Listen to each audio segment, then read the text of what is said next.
सच्चिदानन्दरूपाय विश्वोत्पत्त्यादिहेतवे तापत्रय विनाशाय श्रीकृष्णाय वयं नुमः।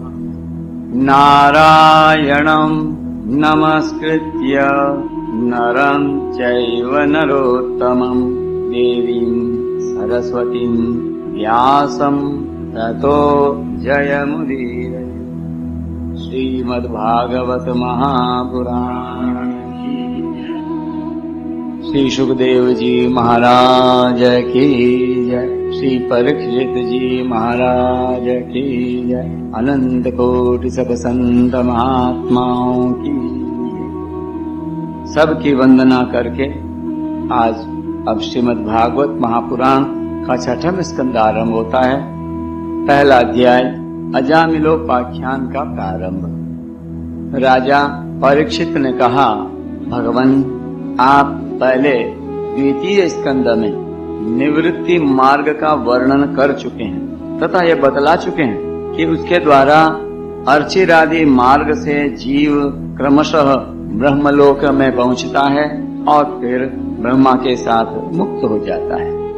मुनिवर, इसके सिवा आपने उस प्रवृत्ति मार्ग का भी तृतीय स्कंद में भली भांति वर्णन किया है, जिससे त्रिगुणमय स्वर्ग आदि लोकों की प्राप्ति होती है और प्रकृति का संबंध न छूटने के कारण जीवों को बार बार जन्म मृत्यु के चक्कर में आना पड़ता है। आपने यह भी बतलाया कि अधर्म करने से अनेक नरकों की प्राप्ति होती है और 5वें स्कंद में उनका विस्तार से वर्णन भी किया। 4थे स्कंद में आपने उस प्रथम मनवंतर का वर्णन किया जिसके अधिपति स्वयंभुव मनु थे। साथ ही 4थे और 5वें स्कंद में प्रियव्रत और उत्तानपाद के वंशों तथा चरित्रों का एवं द्वीप, वर्ष, समुद्र, पर्वत, नदी, उद्यान और विभिन्न द्वीपों के वृक्षों का भी निरूपण किया। भूमंडल की स्थिति, उसके द्वीप, वर्ष आदि विभाग, उनके लक्षण तथा परिमाण, नक्षत्रों की स्थिति, अतल वितल आदि भूविवर, 7 पाताल और भगवान ने इन सब की जिस प्रकार सृष्टि की उसका वर्णन भी सुनाया।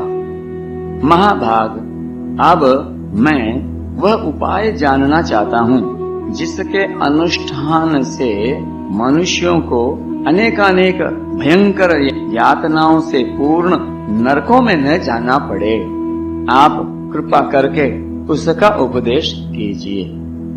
श्री सुखदेव जी ने कहा, मनुष्य मन, वाणी और शरीर से पाप करता है। यदि वह उन पापों का इसी जन्म में प्रायश्चित न कर ले तो मरने के बाद उसे अवश्य ही उन भयंकर यातना पूर्ण नरकों में जाना पड़ता है, जिनका वर्णन मैंने तुम्हें 5वें स्कंद के अंत में सुनाया है।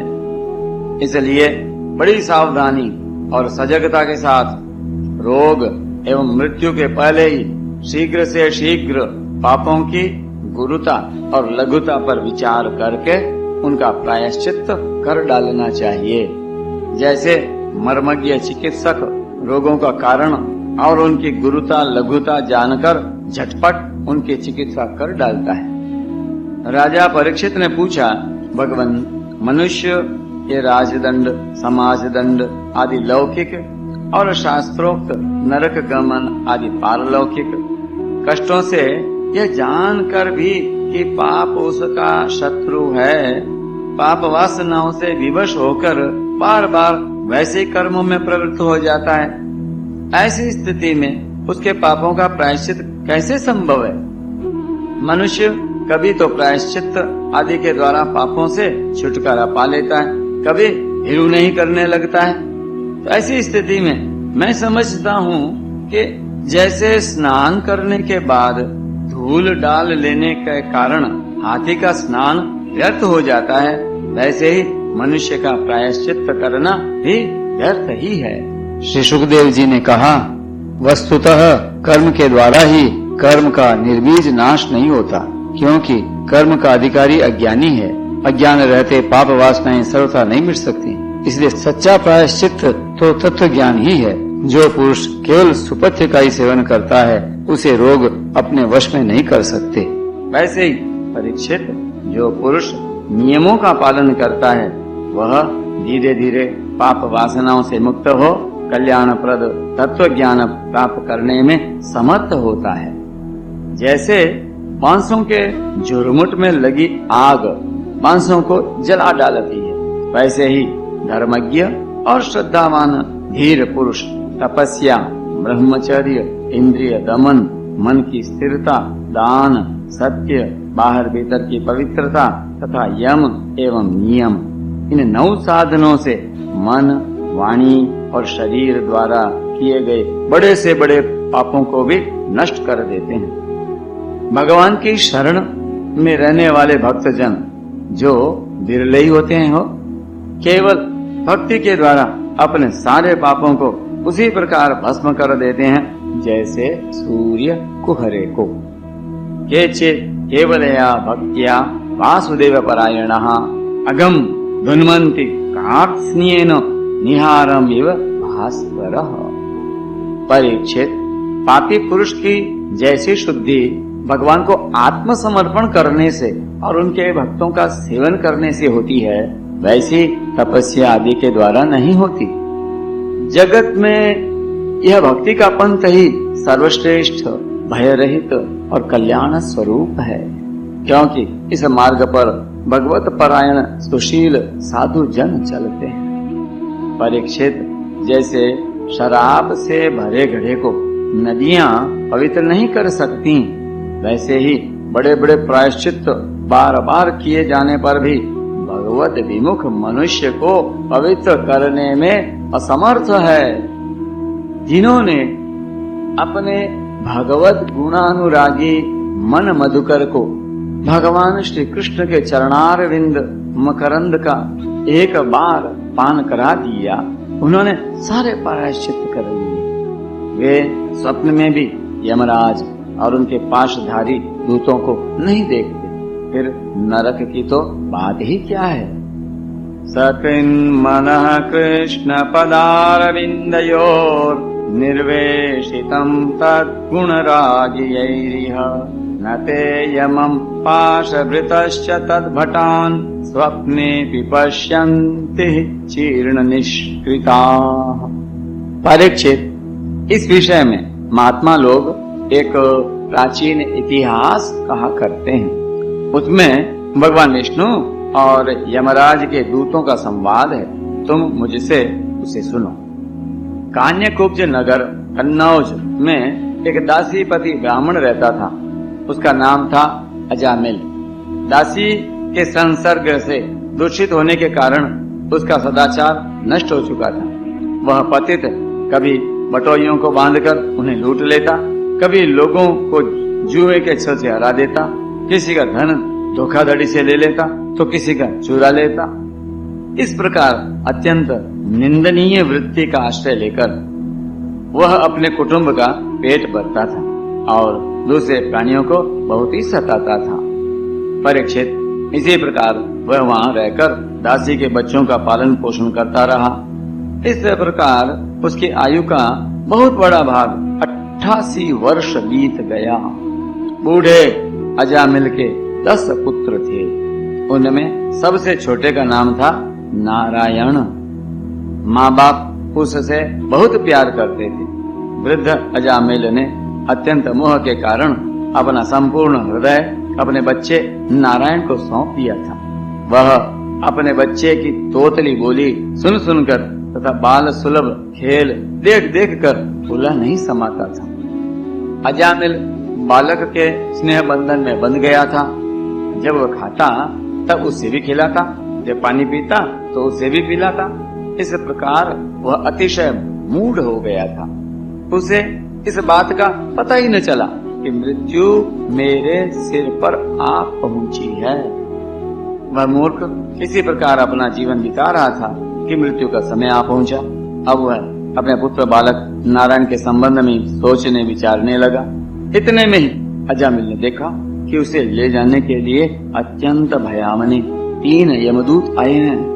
उनके हाथों में फांसी है, मुंह टेढ़े टेढ़े हैं और शरीर के रोए खड़े हुए हैं। उस समय बालक नारायण वहीं से कुछ दूरी पर खेल रहा था। यमदूतों को देखकर अजामिल अत्यंत व्याकुल हो गया और उसने बहुत ऊंचे स्वर से पुकारा, नारायण। भगवान के पार्षदों ने देखा कि यह मरते समय हमारे स्वामी भगवान नारायण का नाम ले रहा है, उनके नाम का कीर्तन कर रहा है।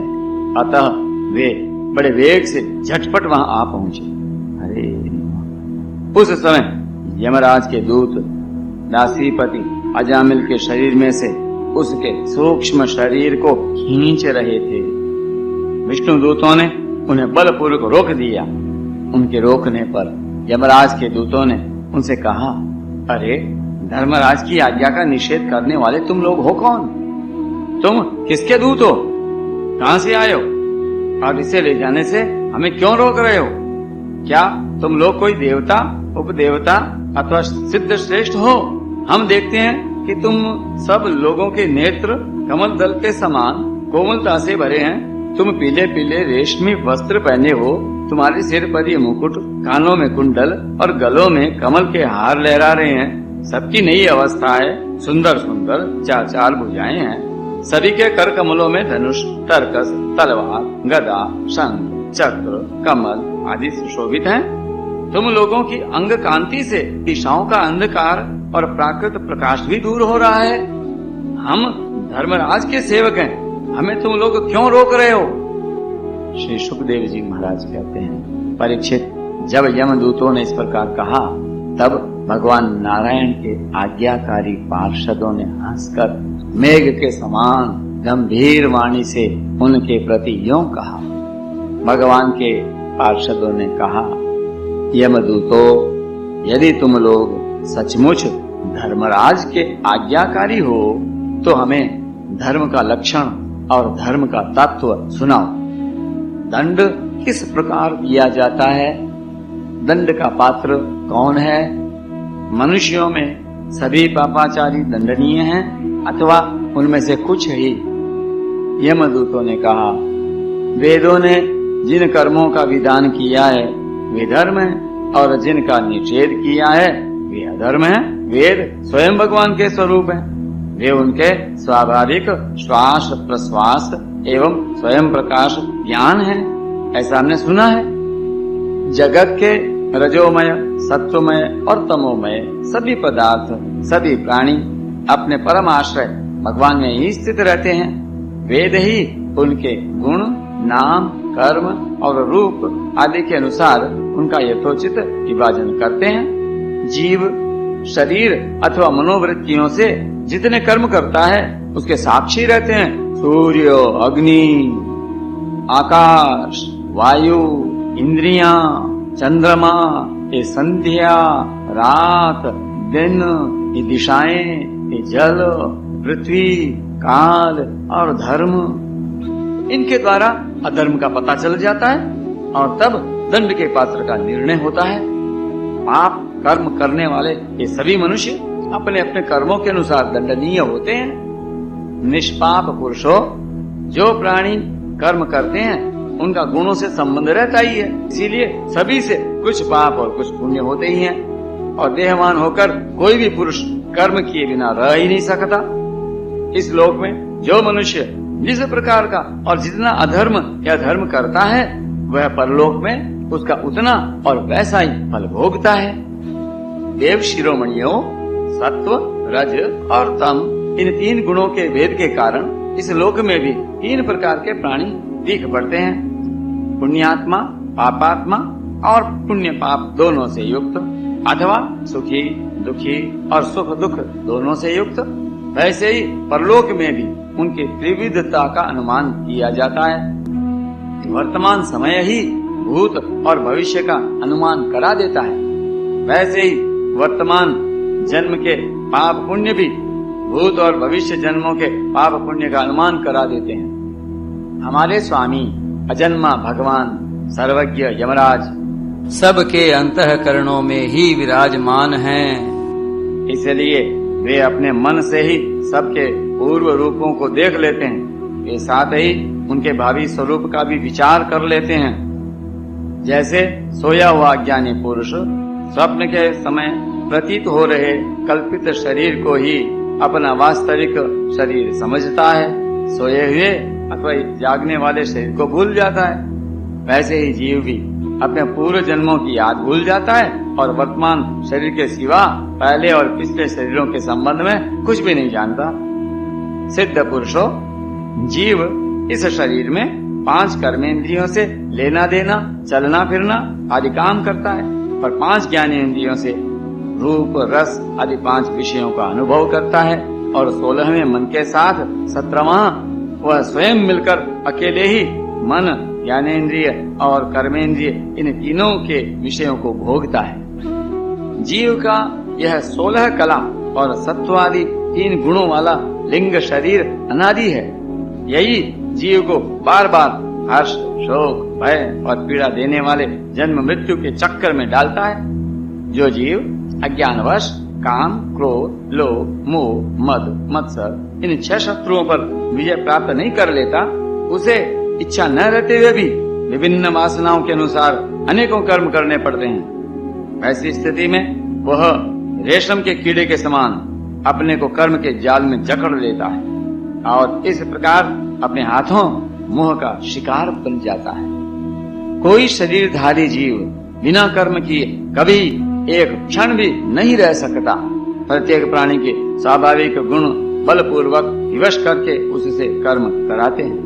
नहीं कश्चित क्षणमपि जातु तिष्ठत्य कर्मकृत् कार्यते ह्यवश कर्म गुणैः स्वाभाविकैर्बलात्।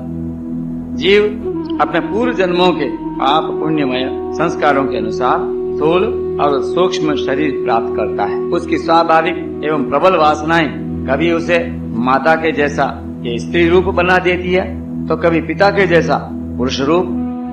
प्रकृति का संसर्ग होने से ही पुरुष अपने को अपने वास्तविक स्वरूप के विपरीत लिंग शरीर मान बैठता है। यह विपर्य भगवान के भजन से शीघ्र ही दूर हो जाता है। देवताओं, आप जानते ही हैं कि यह जामिल बड़ा शास्त्रज्ञ था।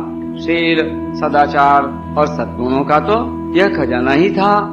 ब्रह्मचारी, विनयी, जितेंद्रिय, सत्यनिष्ठ, मंत्रवेत्ता और पवित्र भी था।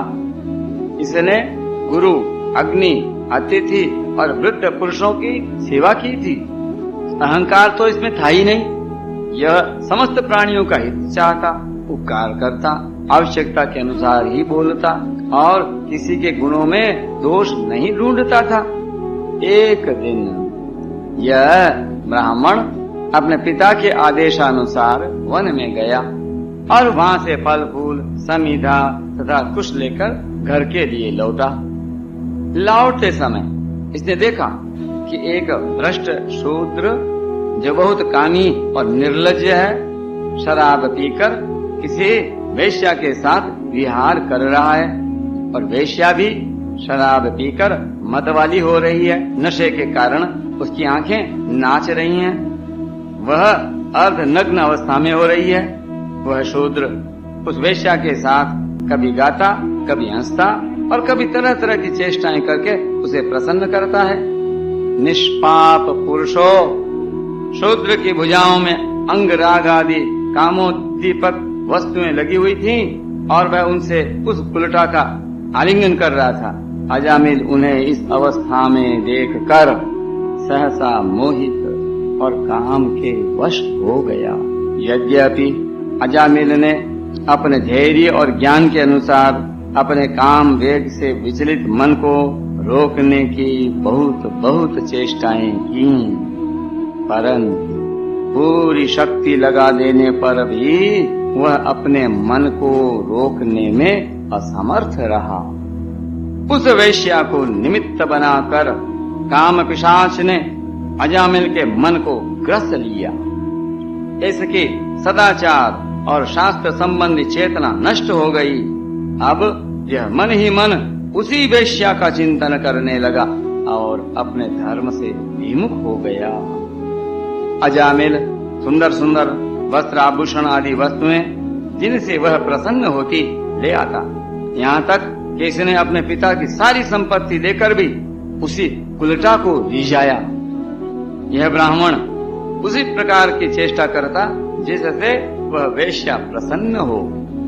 उस स्वच्छंदचारिणी कुलटा की तिरछी चितवन ने इसके मन को ऐसा लुभा लिया कि इसने अपनी कुलीन नवयुवती और विवाहिता पत्नी तक का परित्याग कर दिया।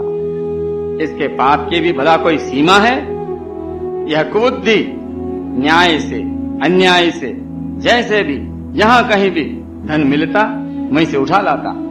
उस वैश्या के बड़े कुटुंब का पालन करने में ही यह व्यस्त रहता। इस पापी ने शास्त्राज्ञा का उल्लंघन करके स्वच्छंद आचरण किया है। यह सत्पुरुषों के द्वारा निंदित है। इसने बहुत दिनों तक वेश्या के मल समान अपवित्र अन्न से अपना जीवन व्यतीत किया है। इसका सारा जीवन ही पापमय है। इसने अब तक अपने पापों का कोई प्रायश्चित्त भी नहीं किया है। इसलिए अब हम इस पापी को दंडपाणी भगवान यमराज के पास ले जाएंगे। वहां यह अपने पापों का दंड भोग कर शुद्ध हो जाएगा। नारायण नारायण नारायण नारायण।